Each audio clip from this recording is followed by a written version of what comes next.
everybody. Here we are, all ready to take you down to Pine Ridge for another visit with Lum and Abner, brought to you by the makers of Horlicks, the original malted milk.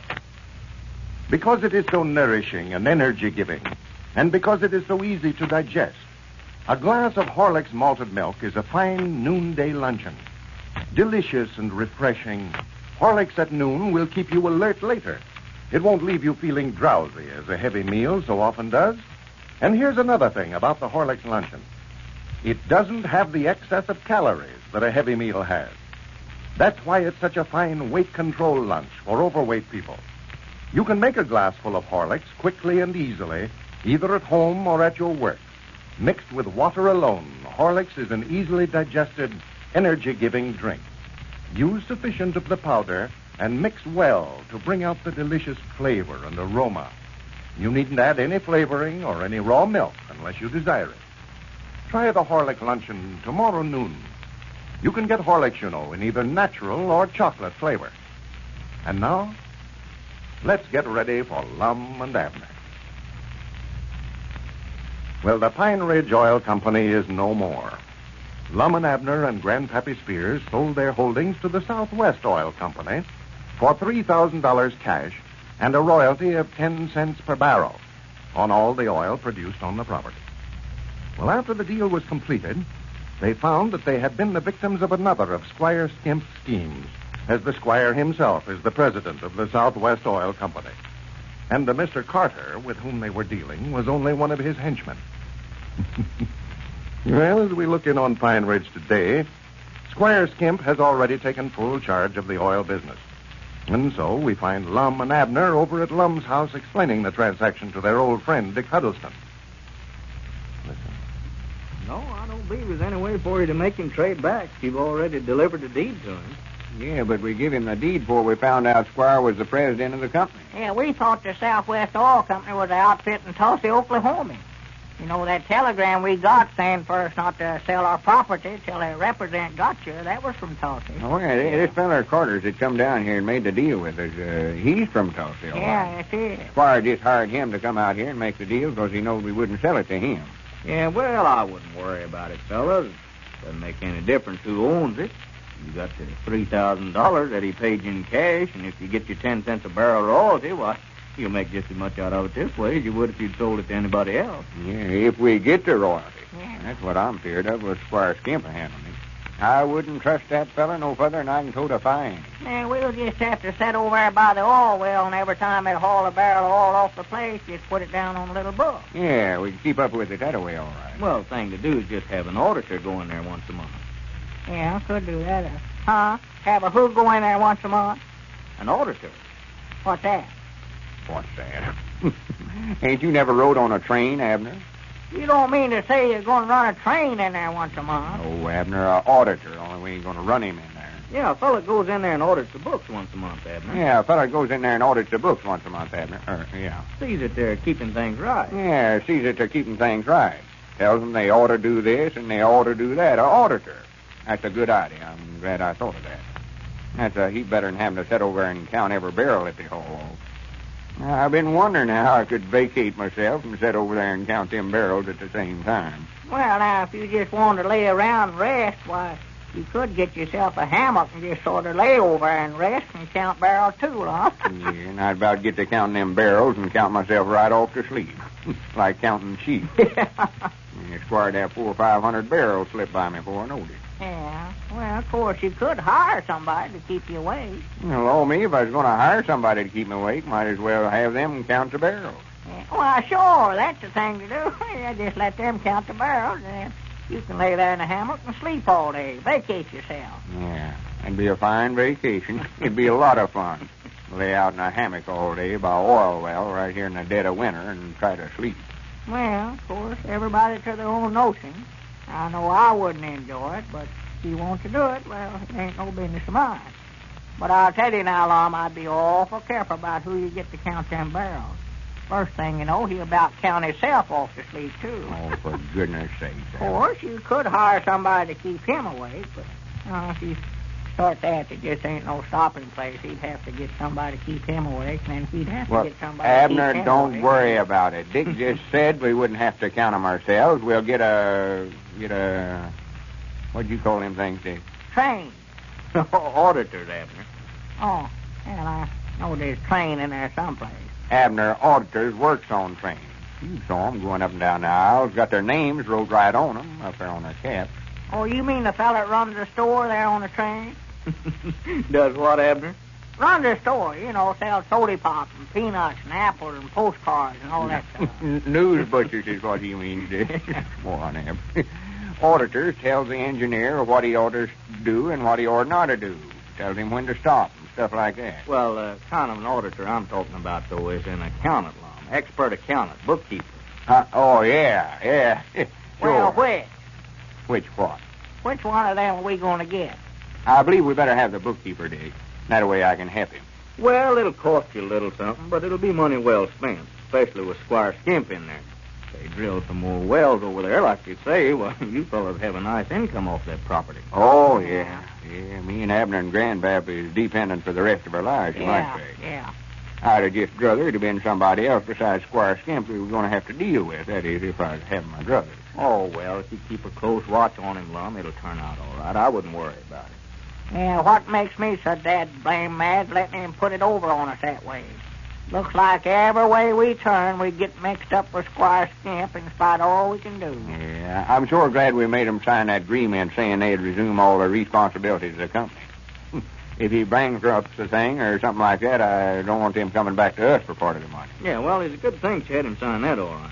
And yonder comes Grandpap up out there now, Lum, just coming through the gate. Yeah, well, we can go ahead with the meeting now. Well, you fellas be wanting to talk business. I better get on back over Don't rush off, Dick. We ain't going to talk no secrets. No. I just thought we better have a meeting of the stockholders and figure out how much we owe and then divide the rest of the $3,000 up quick, dude. Yeah, I'm anxious to get my part of that, too. And for Elizabeth and Pearl. They've been so hard pushed for cash, I just had to leave them down there in Texas versing their relays till we could get some money out of this oil well. I bet you're getting pretty lonesome for him, too, aren't you, Abner? Oh, my, yes. I just been going around like a chicken with his head cut off. Well, you fellas now going to have a lot of time to loaf now. You sold your oil well and everything. Why, come down there in the store and see me. Come in, Grandpap. Yeah, howdy, man. Howdy. Hello, Grandpap. Yeah, how you, Richard? Well, all right, fine. Lum and Abner just tell me about the deal you made. Yeah, pretty good trade Lum made, I think. Yeah, sure was. Well, I'll see you fellas later then. Yeah. So long. Sit down, Grandpap. Yeah. Scat, get out of there. Yeah, let Grandpap have the chair there, Geraldine. You better get on back there and see them kittens of yours. They'll be getting lonesome for you. Now, jump down. There's a saucer of milk sitting under the safe back there in the kitchen for you. I swan, Lum, you talk to that cat just like she was a human. Oh, she's smart as most humans. Understands anything I tell her.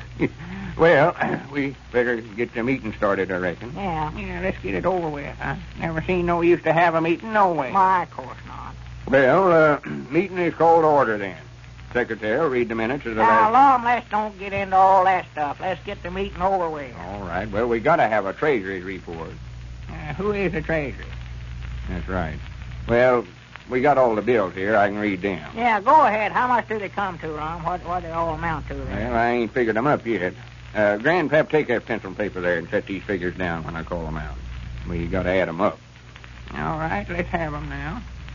Well, first I think we ought to stand and give a rising vote of thanks to the chairman of the board for making such an uncommonly good deal for us. Oh, Lum, we'll be here all night if you start that kind of stuff. Let's get that money divided up. Well, Abner, we can't just jump right out in the middle of it. Swan, I never seen a feller as missionary over money as you are in my life. Money ain't everything, you know. Yeah, maybe not, but it comes mighty close to being, I'll say that. All right, I'll stand up and give a rising vote of thanks myself. The harp strings of memory strikes a tender chord as I stand Now, Lum, here if you don't before shut that up, now me and Grandpap both is going to get right up and walk right out of here right now. All right. You don't want things run the way they ought to be. We'll just illuminate that part of it. Well, let's get started. Here's the figures, Grandpap. You put them down. We stole a day here over nothing. Lumber for building the office and the derrick on the oil well, $373. And while I'm on my feet, I might mention that I happen to know that the chairman of the board talked Walter Bates down $5 on that bill. And doggy, the body'd never know it. It don't sound like it'd been cut down none. Quit interrupting, Abner. And let Lum get done. Go ahead. Caleb we hunt for drilling the well, $50. Yeah, that's right. And he's worked every day since then. Fact is, he's worked night and day. His time runs to $96. Uh-huh. And Cedric's time amounts to $34. Too much for Cedric. Here's a bill for all the barrels that we bought in there at the county seat. Yeah, put the oil in over That's there. a hardware company. 456 barrels at $3.70 apiece. Comes to $1,687.20. For the land's sake. Well, Abner, we had to have them. I don't care. It's too much money. Furniture for the new office, $265. That's all for you, too. I aim to take that back after we sold out, but Squire claims it went with the deal. Why, of course he would. Yeah, depend on him. Now, here's a bill from Dick Huddleston for $40. That's $40? Well, that's for that wire to fence off the ground over there, keep folks away from the well. Oh, yeah, that's money well spent. And here's Caleb turned in a statement of the labor charges over there for the crew. And he says they're getting impatient wanting their money, too. That's The whole thing amounts to $492.80. Yeah.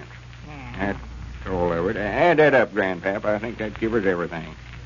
We can all three go into the bank tomorrow and cash this check and pay off these bills and then divide what's left up 3 ways quick. Yeah, that's the thing to do. And then I can go right straight to the post office and send Elizabeth a money order and get her and Pearl back home. Well, man, that totals $3,030. 3,000? Huh? Wait a minute. Let me look at that. According to that, we owe $10 apiece. Undoubtedly must be some mistake about that. Well, so far, it looks like everybody in Pine Ridge has benefited by the discovery of that oil well except the members of the Pine Ridge Oil Company. Mr. and Mrs. Baldwin have spent the evening visiting friends. They're on their way home now. Let's listen to them as they walk along talking. Did you have a nice time, Tom? Oh, fine. The Fishers are lots of fun, aren't they? You bet, Mrs. Fisher especially.